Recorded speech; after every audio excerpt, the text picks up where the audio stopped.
if you're new to learning German, you're probably making some of the typical beginner mistakes. But don't worry, there is no shame in that. Mistakes are a natural part of learning anything new. The key is being aware of them and having someone point them out so you can learn and improve. And that's exactly what we'll do in this video, helping you avoid these common pitfalls as you continue your German language learning journey. If you're new to the channel, I'm Salome, a German teacher from Frankfurt. I specialize in helping expats go from absolutely zero knowledge all the way up to a conversational level in German, and I post new videos every week in plain English. So if you're just starting out and you want easy to follow tutorials, be sure to hit subscribe and turn on the notifications so you don't miss anything. Also, bist du bereit? Los geht's! The first common mistake I often hear from German learners, even advanced ones if we're totally honest, is how they respond to the question, Wie geht's dir?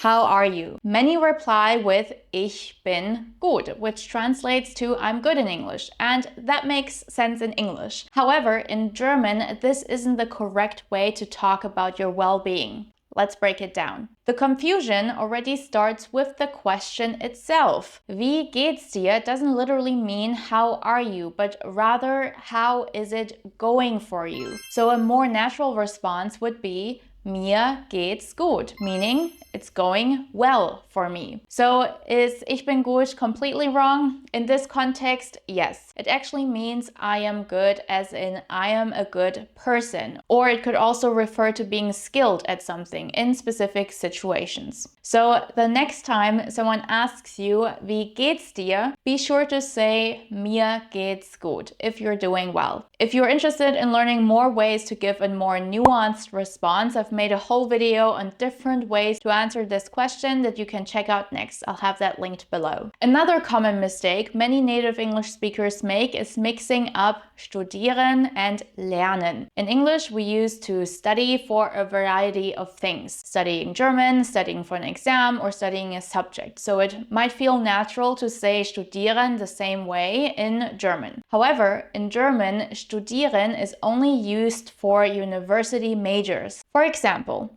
Ich studiere Medizin or Ich studiere Ingenieurswesen. In all other contexts, you need to use lernen. Also, ich lerne Deutsch, ich lerne für eine Prüfung. I study for an exam. When it comes to expressions we use in English that don't quite work the same way in German, we also need to talk about how we say to be fun. In German, instead of saying something is fun, we say it makes fun or it does fun. Also Spaß machen. For example, Kochen macht Spaß. Cooking is fun. Reisen macht Spaß. Oder Sport macht Spaß. Don't say Kochen ist Spaß. Das ist falsch. That's wrong. But here's the good news. Spaß haben, to have fun, is used just like in English. Ich habe viel Spaß. Or wir haben viel Spaß. We're having a lot of fun. Another common mistake beginner learners make is when talking about the time, especially when describing how long something takes or lasts. So when telling the time, you need to use die Uhr, which means the clock, or just Uhr for o'clock. For example, es ist 7 Uhr,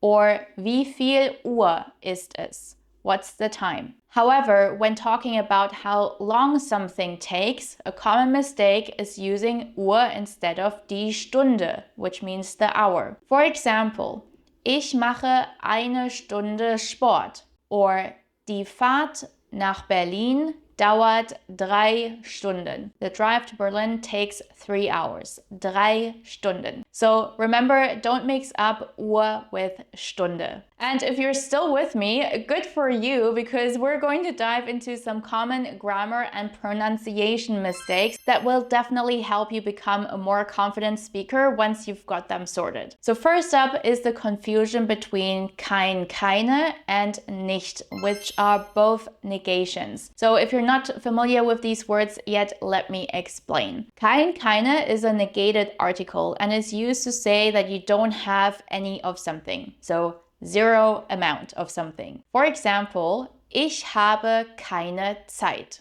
I don't have time. Whether you use kein or keine depends on the gender of the noun. In German, we have 3 grammatical genders for nouns: masculine, feminine, and neuter. I go over this in more detail in my free beginners workshop, where you'll also learn how to figure out a noun's gender and some useful patterns to watch out for. If you want to dive deeper, make sure to sign up for my free workshop. The link is in the description box below. Now, where many people get confused is mixing up nicht and kein and keine. Nicht means not and is used to negate verbs. For example, ich gehe nicht mit. I'm not joining. So remember, nicht goes with verbs and kein, keine is paired with nouns since it's an article. Alles klar? Next, let's talk about sentence structure. For native English speakers, German sentence structure can feel a bit confusing at first, especially if you're trying to translate sentences word for word. But there are a few basic rules to keep in mind. The first one is the verb is king. German sentence structure is way more flexible compared to English, but the placement of the verb is non-negotiable. So where does the verb go? In simple statements, the verb always goes in the second position, no matter how you start the sentence. For example, ich trinke Kaffee.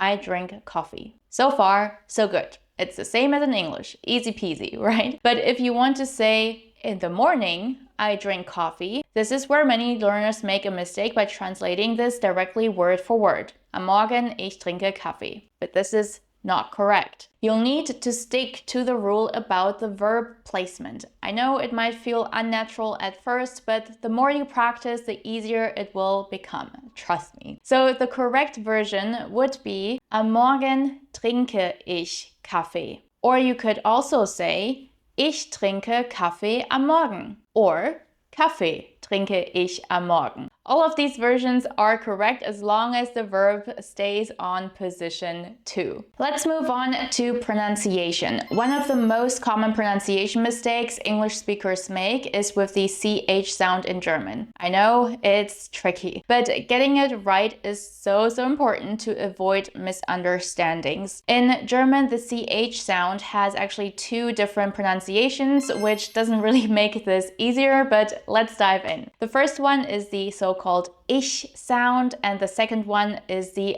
ach sound. So when pronouncing the ich sound, your lips should pull to the sides as if you're smiling, and you push air through a small gap between your teeth, just like this. Sh, sh, sh. Here are some words to practice.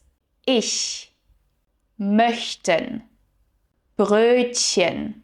For example, ich möchte 2 Brötchen. And if you want a real challenge, try pronouncing the German word for squirrel. Eichhörnchen. Eichhörnchen. It is a tough one. By the way, if you're looking for more help with your pronunciation, I truly recommend my free beginners workshop. You'll dive deeper into things like German umlauts, those are those vowels with the little dots on top of them, the different S sounds, and so much more. I really can't emphasize enough how helpful it is, and if you're serious about improving your German, this is the perfect place to start. Again, the link to register for free is in the description box below. Let's dive into the ach laut. The ach sound is pronounced in the back of your throat, right here, almost like you're trying to clear something stuck down there. For example, acht, Woche, Nacht, as in gute Nacht. Here's an important one. Make sure to get the pronunciation right for Nacht. If you mix it up, you might accidentally say Nacht, which gives a very different meaning. This happened to one of my students as he was practicing his pronunciation with songs, specifically Atemlos by Helene Fischer, and ended up saying Atemlos durch die Nacht instead of Atemlos durch die Nacht. Definitely not what the song meant. We all had a good laugh though, and I'm pretty sure he'll never forget that sound now. But hey, mistakes happen. They're a natural part of learning. Embrace them and keep going. I really hope today's lesson was helpful for you. If you want to learn more from me, the best way to get started is by joining my free beginners workshop. The link is in the description box below. I would love to see you there. And of course, I'll be also back next week with another lesson for you here on YouTube. Das ist alles für heute. Vielen Dank fürs Zuschauen und bis zum nächsten Mal. Tschüss!